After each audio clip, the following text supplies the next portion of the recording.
My roommate was stealing my packages and returning them for store credit, so I sent myself a glitter bomb and watched her get destroyed. Living with Brielle seemed perfect at first. She was clean, quiet, and always paid rent on time. When I moved into her downtown apartment last September, I thought I'd hit the roommate jackpot. She worked nights at some trendy cocktail bar, so we barely saw each other. I had the place to myself most evenings, which was ideal for my work-from-home graphic design job. The first red flag should have been obvious. My packages kept going missing. It started small. A face serum I'd ordered never showed up. The delivery notification said it was left at my door, but when I got home from my morning run, nothing. I figured it was porch pirates. The building wasn't the most secure. Then my new headphones disappeared, then a sweater. Then the expensive moisturizer I'd splurged on. Each time the tracking said, delivered, but my packages were nowhere to be found. I mentioned it to Brielle one evening as she was getting ready for work. That's so weird, she said, applying red lipstick in the hallway mirror. Mine always arrive fine. Something in her tone felt off, but I couldn't place it. The breaking point came when my sister's birthday gift vanished, a custom jewelry piece I'd ordered 6 weeks in advance. I was supposed to drive home for her party that weekend, and now I had nothing. I called the jewelry company, nearly in tears. I'm so sorry, the customer service rep said, but our records show that item was returned to our store for a full refund 3 days ago.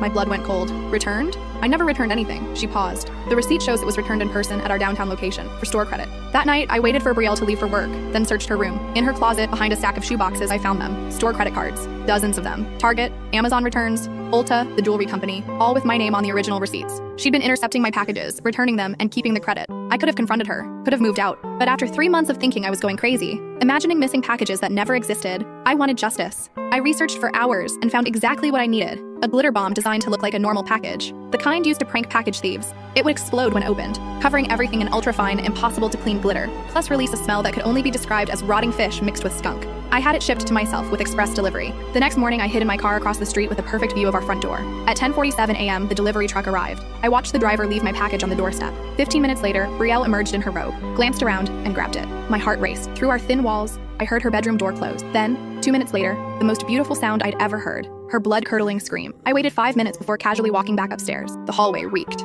Brielle stood in her doorway, covered head to toe in sparkly pink glitter, gagging from the smell. Her white robe looked like a craft store had exploded on it. Glitter coated her hair, her face, even her eyelashes. What the hell happened? I asked innocently. Someone sent you I was just checking if, she stammered, glitter falling from her lips as she spoke. Oh no, I said, pretending to notice the smell. Is that coming from your room? Her bedroom was destroyed. Glitter covered every surface. Her bed, her clothes, her makeup collection. The smell would take weeks to air out. I don't understand, she said weakly. I was just what? I asked, pulling out my phone. Stealing my packages? Her face went white under the glitter. I found your collection, I continued. All those store credit cards with my name on them. The fight went out of her instantly. 3 hours later, she was frantically scrubbing glitter from every surface while I sat on the couch, eating popcorn and watching. The smell had seeped into her mattress, her clothes, everything. She'd have to replace most of her belongings. By evening, she'd transferred $847 to my account, her estimate of what she'd stolen over 3 months. The next week, she moved out. I kept finding random pieces of pink glitter around the apartment for months. Each one made me smile.